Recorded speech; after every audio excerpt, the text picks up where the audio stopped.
ఎంత strict action తీసుకున్నా అతి తెలివిగాడు ఎక్కడో ఒక చోట తయారవుతూనే ఉన్నారు.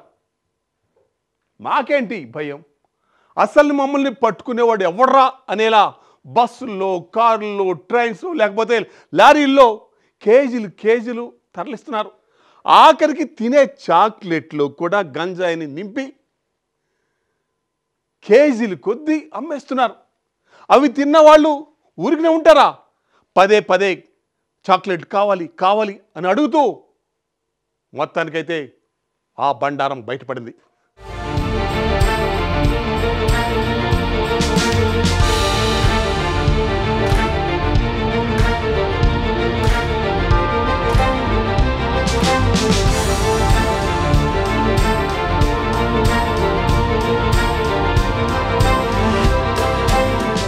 డ్రగ్స్, గంజాయి, మత్తు పదార్థాలపై తెలంగాణ ప్రభుత్వం ఉక్కుపాదం మోపుతోంది.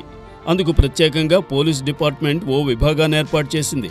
అయినా రాష్ట్రంలో చాప కింద నీరులా గంజాయి, మాదక ద్రవ్యాల సరఫరా విస్తరిస్తోంది. స్మగ్లర్లు పోలీసుల కంటపడకుండా రకరకాల పద్ధతుల్లో గంజాయిని విక్రయిస్తున్నారు. ఈ మధ్యకాలంలో గంజాయిని చాక్లెట్ల రూపంలోనూ విక్రయిస్తున్నారు.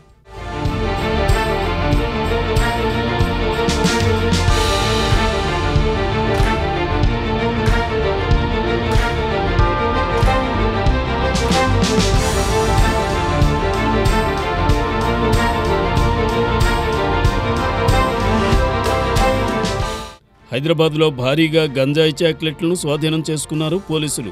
మేడ్చల్ జిల్లా పూచారంలోని ఐటీ కారిడార్ పోలీస్ స్టేషన్ పరిధిలో అన్నోజిగూడలో టీ స్టాల్ ముసుగులో గంజాయి చాక్లెట్లు అమ్ముతున్న 2 వ్యక్తులను అదుపులోకి తీసుకున్నారు మల్కాజ్గిరి ఎస్ఓటీ పోలీసులు. బుధవారం పక్కా సమాచారంతో దాడి చేసిన పోలీసులు 1 కిలోకు పైగా గంజాయి చాక్లెట్లను స్వాధీనం చేసుకున్నారు.